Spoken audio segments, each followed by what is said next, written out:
মুসলিম ভাইয়েরা মনে করেন সে মনে হয় মুসলমান হয়ে গেছে। একজন অমুসলিম যখন এক হুজুরের সাথে বসে খাবার খান, অমুসলিম ভাইয়েরা মনে করে সে মনে হয় মুসলমান হয়ে গেছে। এটা মনে করার কোনো কারণ নেই। এটা যে মনে করিয়ে দিবে, মনে রাখবেন সে ভারতের দাসত্ব করছে, সে ইসরায়েলের জায়নবাদের দাসত্ব করছে। আমি ভাই বেশি কিছু বলবো না, কথা সংক্ষিপ্ত কথা এটাই, আমরা বাংলাদেশ থেকে ভারতের ভারতের আরএসএস তাদেরকে উৎখাত করতে চাই।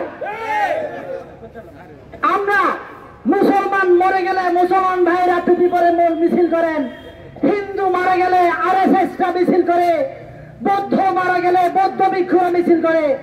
আমি আশা করেছিলাম সাইফুল ইসলাম ভাই যখন মারা গেছে, আমার হিন্দু ভাইরা, আমার বৌদ্ধ ভাইরা, আমার খ্রিস্টান ভাইরা সেই সাইফুল ভাইয়ের জন্য আপনারাও রাজপথে নামবেন। আমি খুব দুঃখিত হয়েছি, আপনাদেরকে আমি রাজপথে দেখিনি। আমি সেদিনেই খুশি হব যেদিন এক বৌদ্ধ ভিক্ষু মারা গেলে আমার মুসলমান ভাইরা রাজপথ কাঁপাবে। একজন মুসলমান মারা গেলে হিন্দু ভাইয়েরা রাজপথ কাঁপাবে। তখনই আমাদের বাংলার সম্প্রীতি আমরা তুলে ধরতে পারবো, আমরা উজ্জীবিত করতে পারবো। আমি আর দুটো কথা বলবো, আমাদের সচিবালয়ে মন্ত্রণালয়ে আজও ফেসিবালের দশররা ওট পেতে আছে। এখনো বুক ফুলিয়ে ওরা নিজেকে আত্মপ্রকাশ করে আমি আওয়ামী লীগের সদস্য, আমি আওয়ামী লীগের সভাপতি, আমি আওয়ামী লীগের আমলে নিয়োগপ্রাপ্ত হয়েছি। এরা এখনো নিজেকে বুক ফুলিয়ে দাবি করে।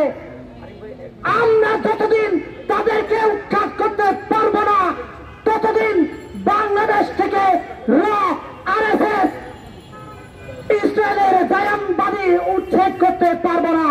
আমাদের রক্তের শিরায় শিরায় ভারতের রক্ত ঢুকে গেছে। প্রয়োজনে আমাদেরকে ক্যান্সার হলে, ব্লাড ক্যান্সার হলে আমরা যেমনটা করে আমাদের রক্তকে ধুয়ে ফেলি, আমাদের রক্তকে এভাবে ধুয়ে ফেলতে হবে ভারতের আরএসএস, ভারতের রকে বাংলাদেশের মাটিকে উচ্ছেদ করার জন্য। সকলকে ধন্যবাদ।